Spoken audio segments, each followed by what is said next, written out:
Eligibility, and I am the Assistant Director of Marketing and Communications here at the Louisville Institute. And thank you for joining us today. This is going to be a brief overview of our new Grant for Researchers grant. We're going to go over all of the details for this. This is a high overview. So if you're looking for actual specifics about feedback on your particular project, we'll give you more information on how to do that at that time. So what we're going to do is I will drop some information in the chat along the way, links, things like that. And you are feel free to use the Q&A and answer questions ask questions along the way. I'll do my best to answer them while Amy is presenting, and then we'll kind of wrap up at the end. We'll try to keep mindful of your time on this. This will be about 30 minutes, and we'll stick around for about another 15 minutes afterwards, answering any questions that we can. So we're here to answer any questions you have and to give you a general overview. So now I'm going to turn it over to Amy Moiso, who is our Associate Director, and she is the Program Officer for the Grant for Researchers. Thanks, Carrie. It's great to have you all here. I was just scrolling through the participants and I see some familiar names. So welcome everybody. I'm sorry this is a one-way conversation today because it'd be great to catch up with you. Some of you have been grantees before, some of you are new. We're glad to have you here. So as Carrie said, we're going to talk today about the 2025 Grant for Researchers. This is a new grant this year, although as you will see, it's a combination of some of our old grants. But to get us started, I'm going to talk a little bit about the Louisville Institute for folks who might not be familiar with us. So our mission statement is to bridge church and academy through awarding grants and fellowships to those who lead and study North American religious institutions, practices, and movements, and thereby promoting scholarship that strengthens church, academy, and society, and ultimately contributes to the flourishing of the church. You can see I've highlighted some of those words there. We're really emphasizing these days the bridging of church and academy for those who lead and study, so that partnership of pastors and scholars, promoting scholarship that strengthens the church and ultimately leads to its flourishing. So that's our focus these days. We currently have 6 grants and fellowships. They include the Pastoral Study Project Grant, the Grant for Researchers, which is what you're hearing about right now, the First Book Grant for Scholars of Color, which is for scholars of color who are seeking tenure or long-term contract positions in the academy, and our 3 fellowship programs: doctoral fellowship, dissertation fellowship, and postdoctoral fellowship. We actually have webinars for all of these. So if you're interested in any of these other ones, let us know and we can make sure you're part of those webinars as well. So let's talk today about the Grant for Researchers. So first things first, if you have not already, I encourage you to download the application guide. Carrie's going to put the link in the chat for where you can get that. It's on our website. It has all the information in it that I'm going to say right now, and I'm doing the high level view. So this application guide has much more of the details and specifics of everything that you might want to know about how to apply for this grant. I'm also going to have, as we go through, page numbers in the application guide so that you can follow along if you have it in front of you, so you know what I'm talking about. So what you're seeing on the screen right now is the first page, the main page of the application guide. It's right on our website under the Grant for Researchers. And in case you don't have our website handy, it's louisville-institute.org. All right, so what is the Grant for Researchers? This is going to be on page 2 of the guide. The Grant for Researchers is a grant of up to $55,000 to support scholarly research on Christian faith and life, the practice of ministry, religious trends and movements, Christian and other faith-based institutions, and religion and social issues. So as you can see, it's got a pretty broad base of the kinds of research that we support. What's important here is the number has gone up, $55,000 now, and that we're focused on, this grant in particular is focused on scholarly research. So you might have previously known about our project grant for researchers or our sabbatical grant for researchers. Both of those are now encompassed in the grant for researchers. So if you've had either of these before or been familiar with either of these grants, everything you did before with either of those is still available to you in the grant for researchers. So what's important to know? Basically, what we did was to combine these 2 previous grants, the sabbatical and project grants, with a few little tweaks to provide some more flexibility because the academy is in such flux. There's so much going on with how sabbaticals are working, how leave is happening, what kind of research people are encountering. So we have made one grant that can be more of an umbrella grant for all of these different kinds of shifts and changes in the academy right now. So what you need to know is that you can still use the grant money for research resources, tools, travel, assistance, books, surveys, all those kinds of things that you might need to do your research. You can still use the grant money just for a sabbatical. You need a sabbatical. This goes directly to your institution and you get a semester or a term sabbatical.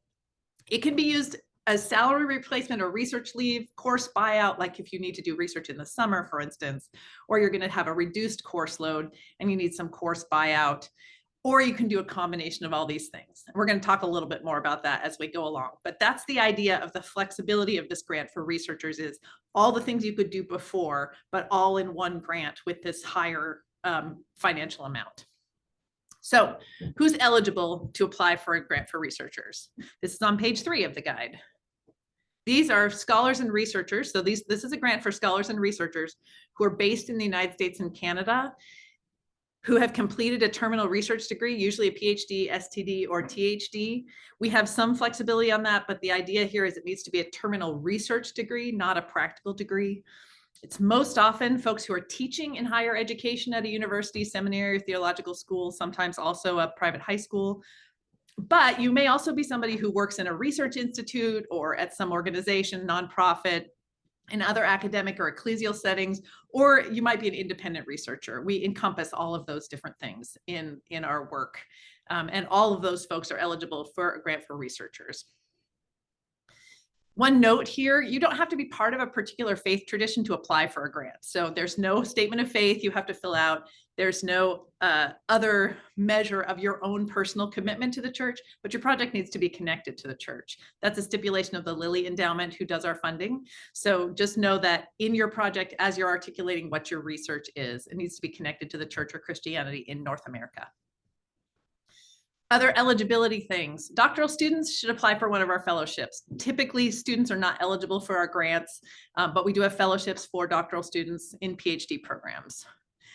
DMin graduates, this is a question we get a lot. Do people with a DMin, should they apply for a project grant for researchers?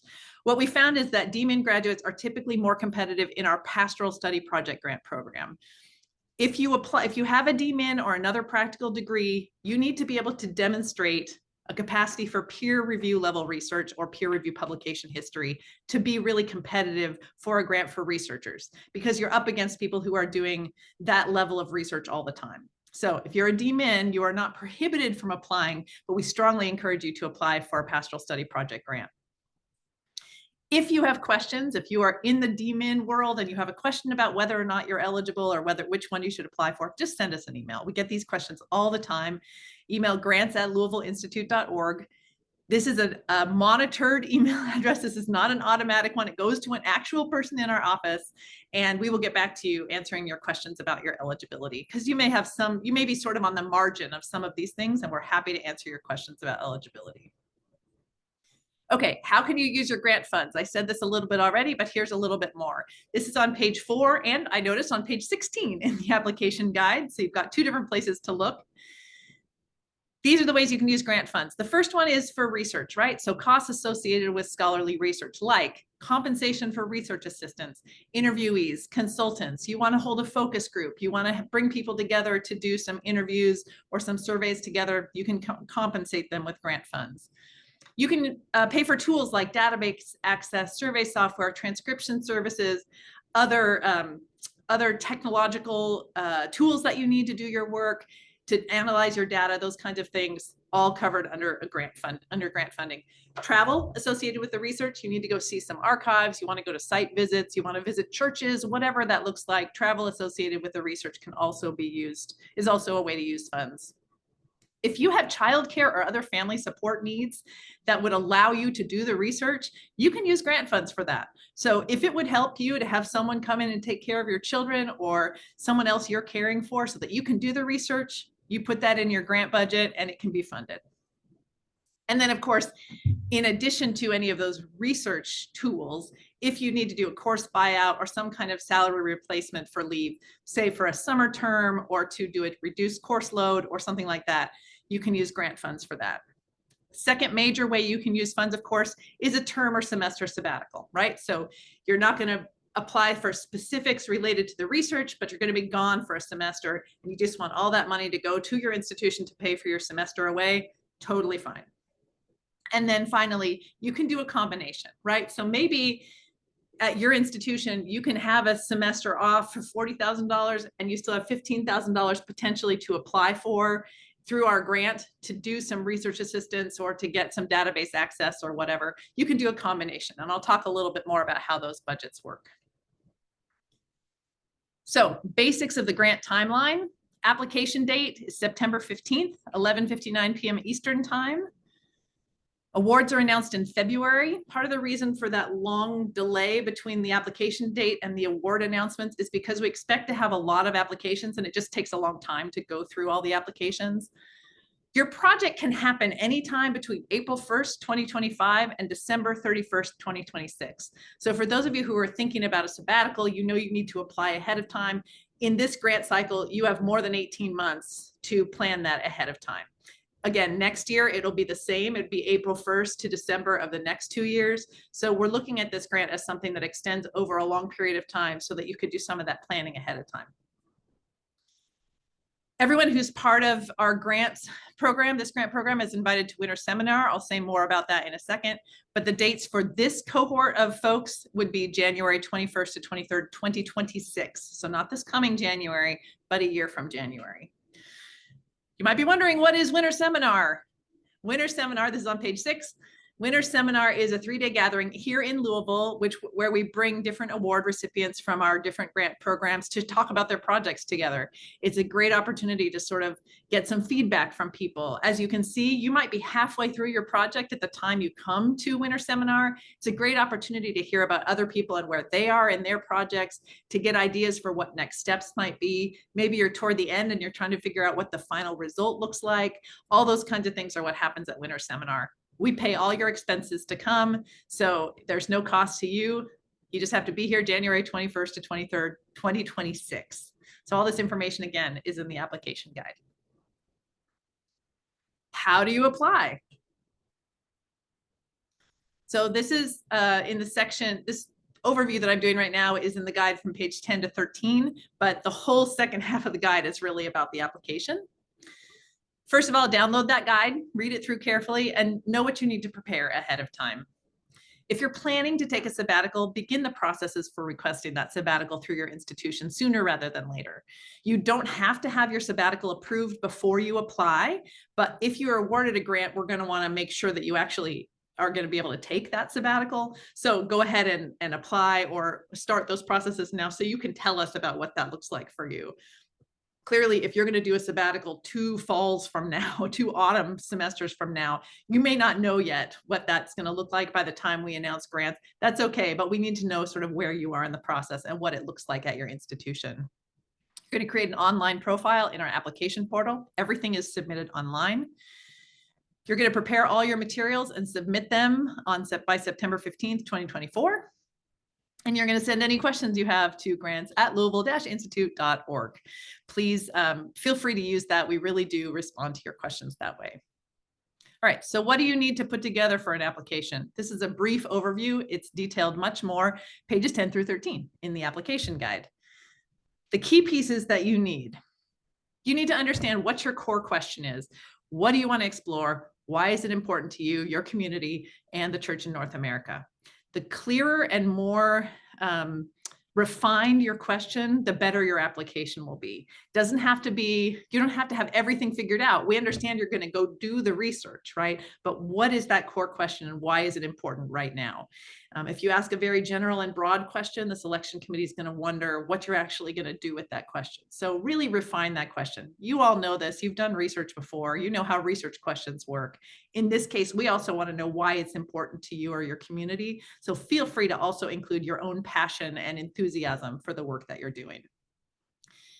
So that's the question. In an essay, you're going to describe the project. It's about 1,500 words, 5 to 7 pages, including that core question and the importance, but then also your research methods and approaches, how you're going to analyze your data, who else you're going to have involved in it, what your timeline looks like, and what you hope the impact or outcome will be. All this is outlined in the application guide.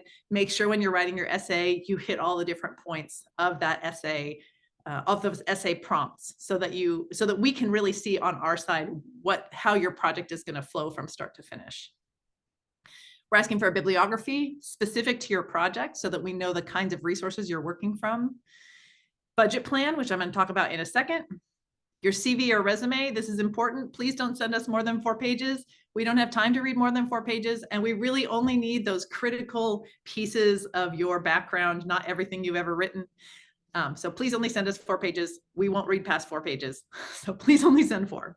It's just too many pages with 100 or 150 applications. You're going to include 2 letters of recommendation. One is going to be from a colleague who's going to talk about you and your capacity for doing this work. The other one is a feasibility letter, which is from a different colleague who can talk about the feasibility and importance of the project itself. All that is also outlined in the guide. All right, what's the selection process? This is on page 5. We appoint a selection committee of scholars and former grantees for every one of our grants and fellowships every year. Some people continue for more than 1 year at a time on those committees. Other people are new every year. The committee reviews those proposals and will meet to select those grantees about 3 months after the application due date. As I said before, it takes a little bit longer for the programs that have more applications. We expect between 100 and 200 applications for this grant next year. We're not quite sure what to expect because it's new, but that's our guess. And we're planning to award 25 grants. Awards will be announced in February of next year. So what makes a strong application? This is on page 5.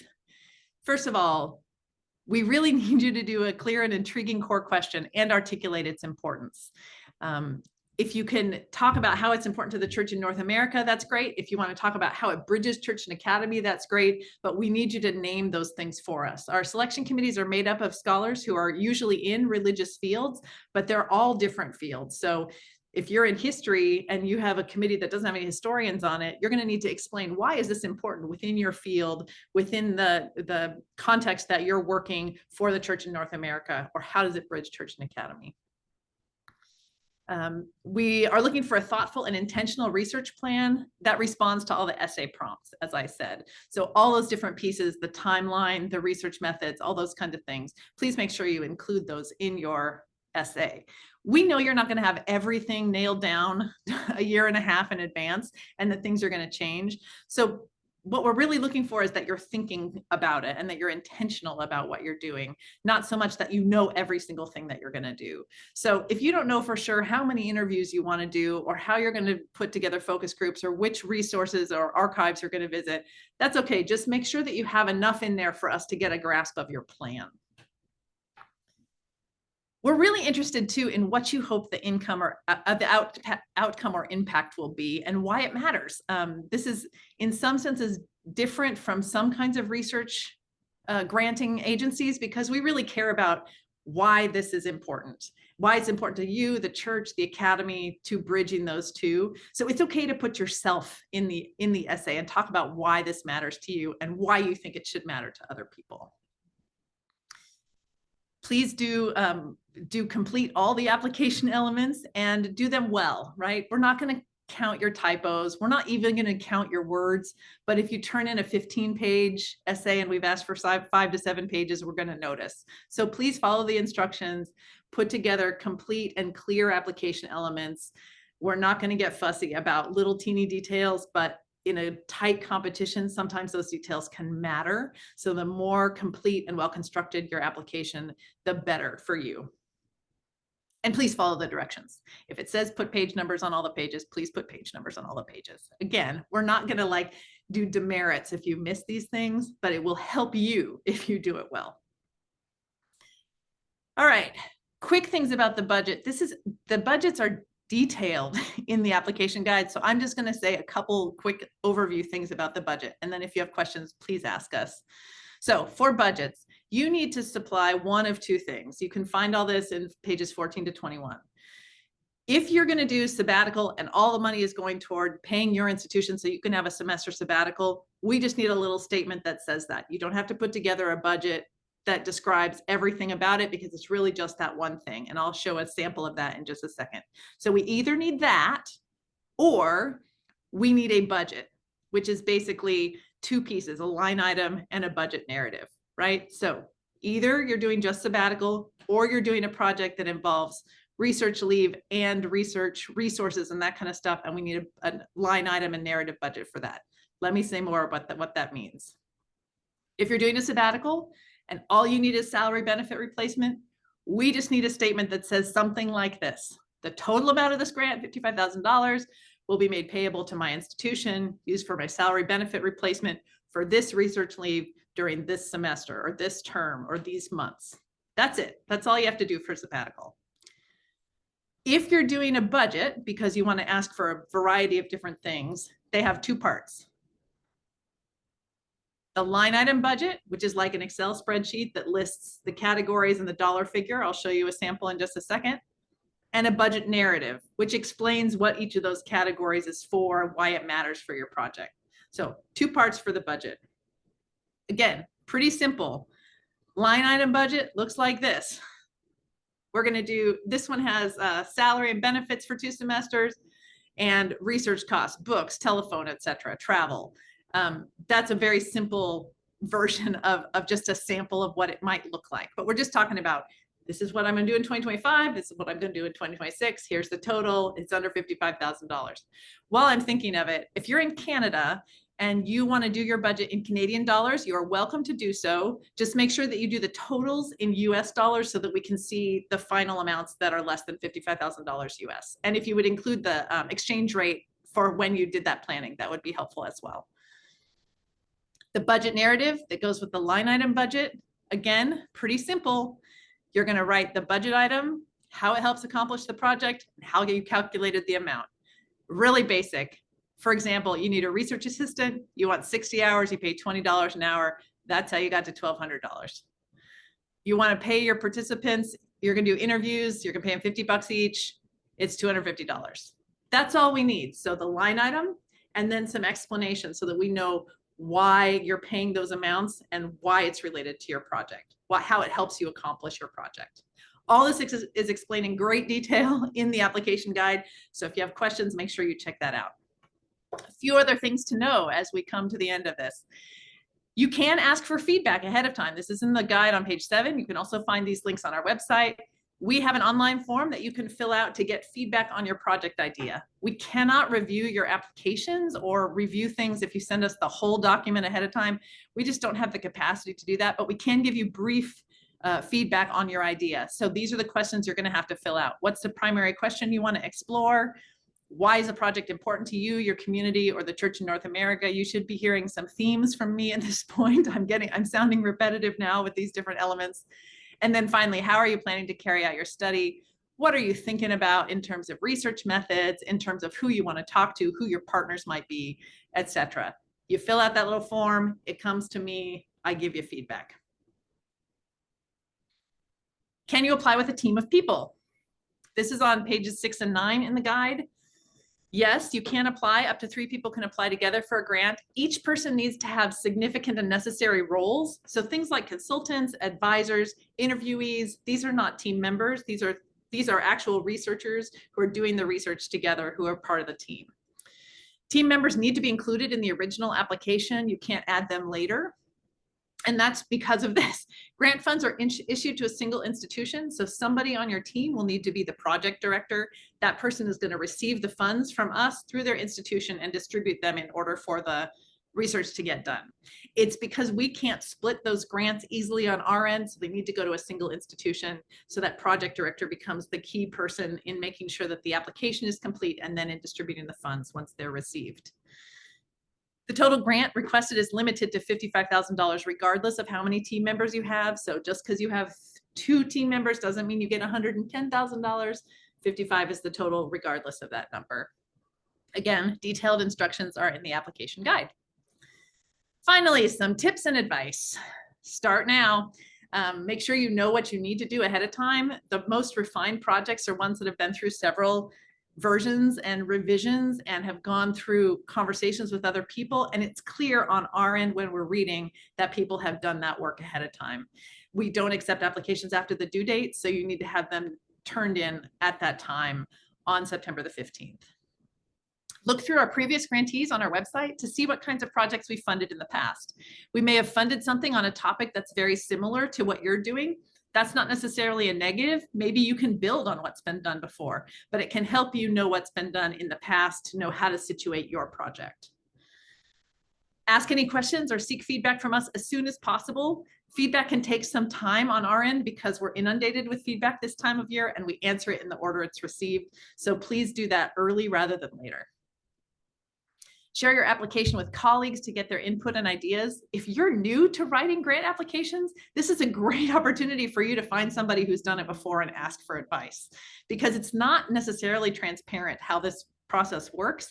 And a lot of us who came through PhD programs were never taught about this. So talk to your senior colleagues who might have some ideas and some feedback for you. Again, all our previous grantees are on our website, so you can look through them and see if there's anybody you know who you could just ask some questions.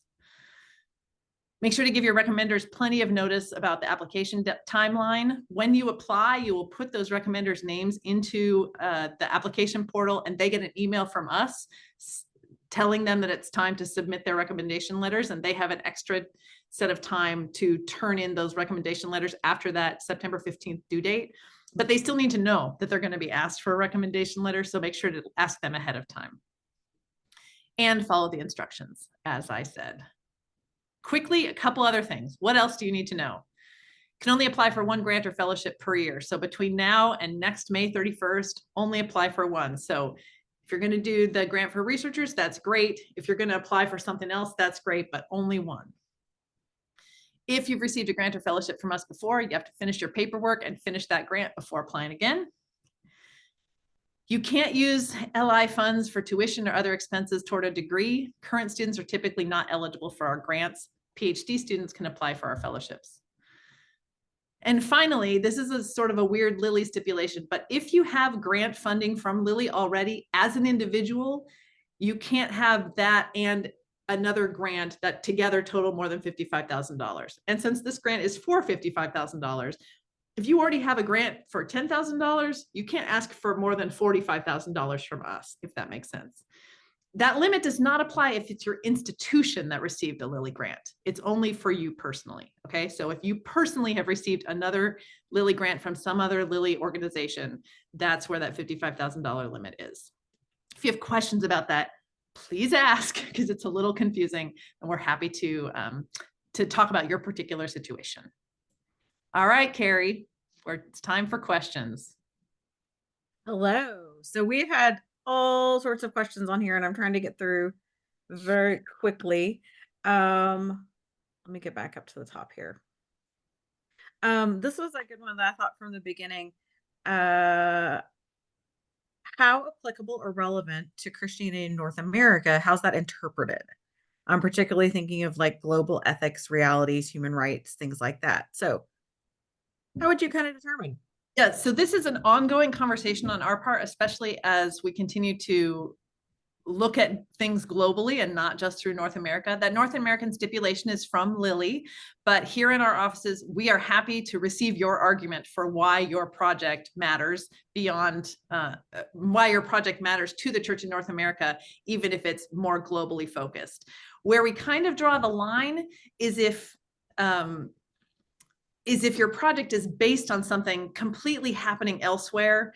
Like we get applications sometimes from somebody who wants to study something, say happening in, I don't know, to pick at random, happening in Egypt, and they want to make an argument that people in North America should know about this thing happening in Egypt. We absolutely agree that people in North America should know that, but it needs to be directly connected to the North American church, not just sort of interest to the North American church. So that's kind of where we split the hairs on that, but we will receive your argument for why it's important, even so.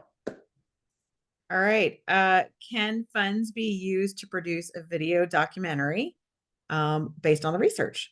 Absolutely. So we do not only fund one kind of scholarship, right? So if you want to write a book, that's great, and you absolutely can do that. If you want to do something else, a podcast, a video documentary, a curriculum series, any number of other things are also totally fine for our projects. The trick here is that they need to be research-based, right? So you can't just do sort of your own happy memoir of your life and consider that research. We need a little bit more than that, more substantive scholarly background for that to be considered, but the end product is totally broad. So feel free to propose to us what you want to use that money for. Yeah. Okay. So this is a very interesting one. And actually, this is a place why we created this grant is Regina's asking about being a contingent faculty Mhm. and how do you handle that with budgeting? This is going to make it possible for her to be able to do this. Um, but how do you recommend the contingent faculty budget for this since it's not salary replacement, but it's compensation for uncompensated research time? And I will frame this now. Regina, please feel free to email us about this, but I want Amy to just kind of touch base a little bit on it. So the short answer is we don't give specific numbers of what you should ask for your own compensation. You should tell us what you think that compensation should be. So if you're employed, say half-time somewhere, as an example, and you want to spend the other half of your time doing the research, just double your salary, right? And say, this is the amount I would use from my salary for my halftime work. And here it is, here's that same amount again that I'm going to use for my research. So that's one way to think about it. If you're an adjunct, I know you're not getting paid a full salary for your adjunct work. So what would be an appropriate compensation for you to do research for 3 months or 6 months? What are your household expenses that are going to lead you to a number that would make it reasonable for you to do this research? That's what we want to hear. Obviously, $55,000 is going to go a lot farther in some parts of the country than others. But if you want to say, I want to do this research project and I need the $55,000 as salary because I'm going to do it over 8 months and I have no other income and I'm going to take time off from my other work to do it, that's fine. Put that in the grant. Does that answer the question, Carrie, for now anyway? I think so. I think so. And also ask, like, send us a message with your specific situation and we can talk a little bit more. All right. Can PhD students or postdocs apply? Or what if somebody doesn't have a PhD but a DSW, but they are heavily involved in research at their institution? So PhD students can only apply for grants if the grants are totally separate from their PhD work. And we do not recommend that because we expect that you are actually going to be doing work for your PhD right now, not a separate research project. So if you're a PhD student or a recent grad and you want to apply for one of our fellowships, I encourage you to do that. Those are for PhD students. If you've finished your PhD or have a different degree, I encourage you to read through that application guide and see if you feel like your training and background has prepared you for the kind of research that we are funding. And then if you still don't know, send us a question. All right. Does the primary researcher need to take some form of leave from their primary institution, or can they work on the grant project at the same time? Great question. You do not have to take leave. That's the short answer. You can use that funding all for research tools and research assistance and that kind of stuff as part of your regular job. Trying to get. Oh, okay. Oh, this is actually good. Good question. How far along should we be in our proposed project? Is it okay if it is something that we are already working on, but would like more support to expand and continue the project? For instance, if we're working on a book, should we have a publisher? Great question. The answer is we will read your application no matter where you are in your project. Some people are very early on, some people are very advanced. There are a couple of little stipulations I would give. If you have a book contract, make sure you put that in the application. That can be helpful. It's not required. If you don't have a book contract, it's okay not to say that. It's okay to not have that, and it won't be a demerit against you for not having a book contract. If you're doing research that's been over a long period of time, it's really helpful to our committee to understand what the actual funding is that we're going to be doing. What's the piece of the project that this grant would do for you, right? So if you've been studying, I don't know, youth groups that are at mega churches or something for the last 5 years, what's the next piece that you need funded? We need to know exactly what this money would be going to. So be very specific about that. And then finally, if you have finished a dissertation and you want to revise the dissertation for a book, and that's what the money is going to be for, we want to know what your new research is going to be too. So it's not enough to just revise the dissertation. We need to know that you're doing some new and original research as part of that, as part of what we're funding you for. I've had a couple questions and I will just answer this part about like when the funds have to be used by. Do they have to be used during the grant period? So yes, our grant period, the window for this program is, correct me, April 1st. April 1st, 2025 through December 31st of 2026. Got it. Got it. So yes, funds do need to be used in that time. If you are, say, writing a book, we don't expect the book to be done. Oftentimes we know whatever is coming out of this, it takes a while. So we know that we may not receive your book from a project for maybe 2-3 years down the road, and that is entirely acceptable. But the funds themselves do need to be used during this time period. Let's see.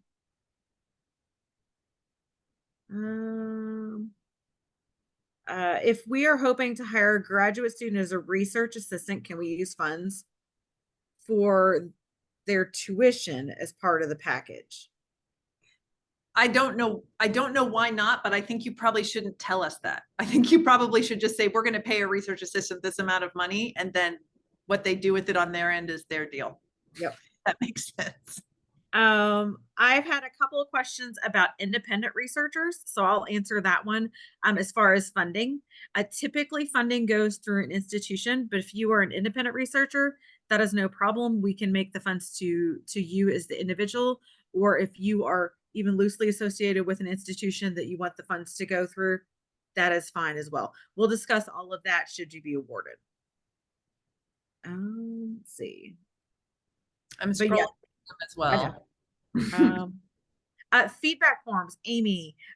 When should we expect to hear back? Oh, Lordy. I hope that I can get them back to you very quickly. I have a backlog right now. For a September 15th deadline, if you reply, if you get a request in by August 15th, so 1 month ahead of the deadline, you will hear back from me. I will not guarantee responses after August 15th because it's just too many.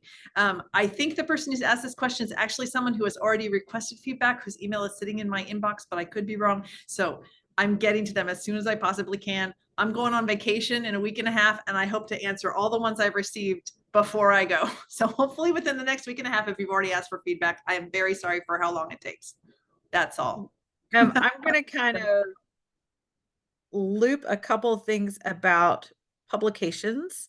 So the first one is, what kind of results does the committee hope to see out of a proposal?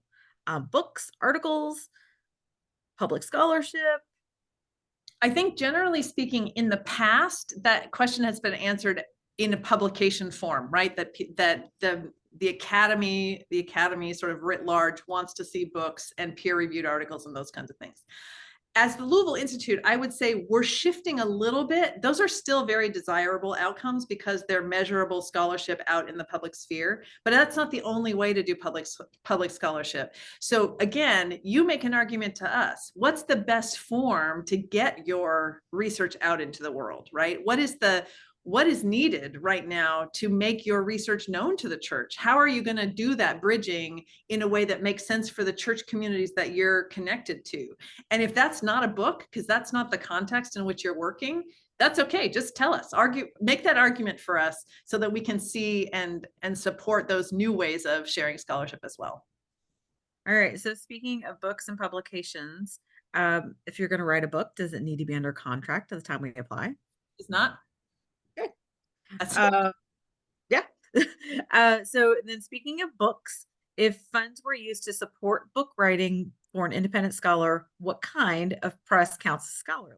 We do not care about the press. That's up to the nature of the project. So if you are writing a practical guide to something and you're using research to do it, then we don't care how it gets published, right? We want it to get into the hands of the people who need to hear that research. So the scholarly measure is not really about the academic press. You may have pressure from your institution or from somewhere else about which press is sort of the best kind. It's not important to us in the same way, because our interest is that this research is bridging church and academy. So if it needs to go out through a press that is more popular and it's going to get out there through a press that's more affordable, great, we're fine with that.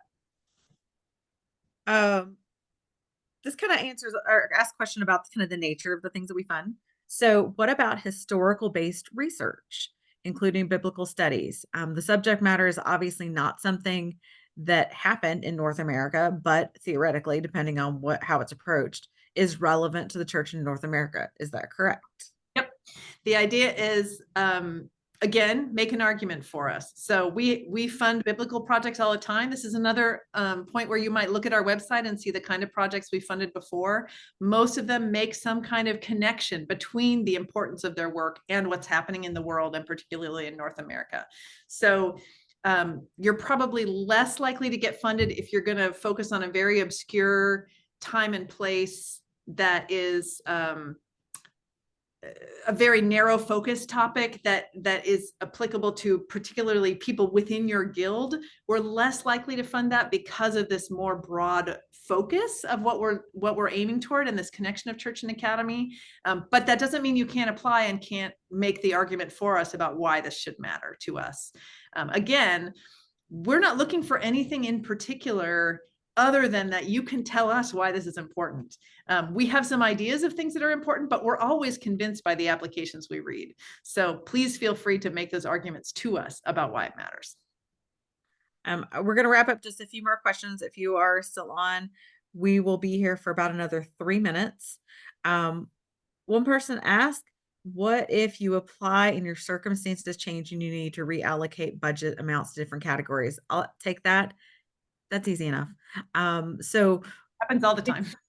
things change. We totally know that. We have parameters about changing your budget and things like that. And so we'll work with you to revise your budget and move things around. It happens. That's normal. There's a couple questions about people who are international in various ways.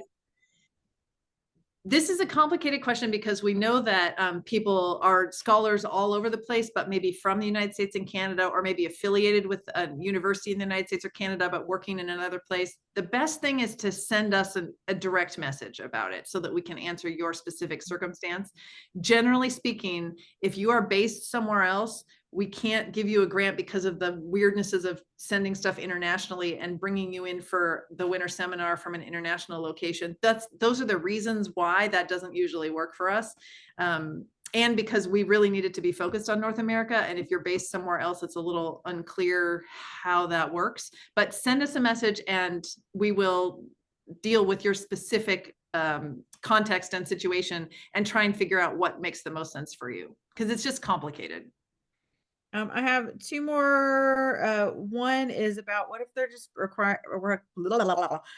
for a very small grant, like $5,000? Does it still have to be the 5 to 7 pages?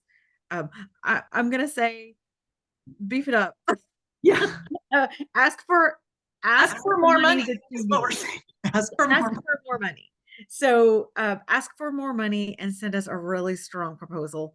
I'm going to suggest that it still be the 5 to 7 pages, even though it's a small, but we want to support your work. So give us a really good project to support it with. Yeah. The last one is I've had a couple questions about letters of recommendation. Could you say more about the difference between the 2 required letters of reference? Sure. So I'm sorry, go ahead, Karen. Yeah, I would say, would the second one also typically come from a colleague? Yes, they both typically come from colleagues. They can be within or outside of your institution.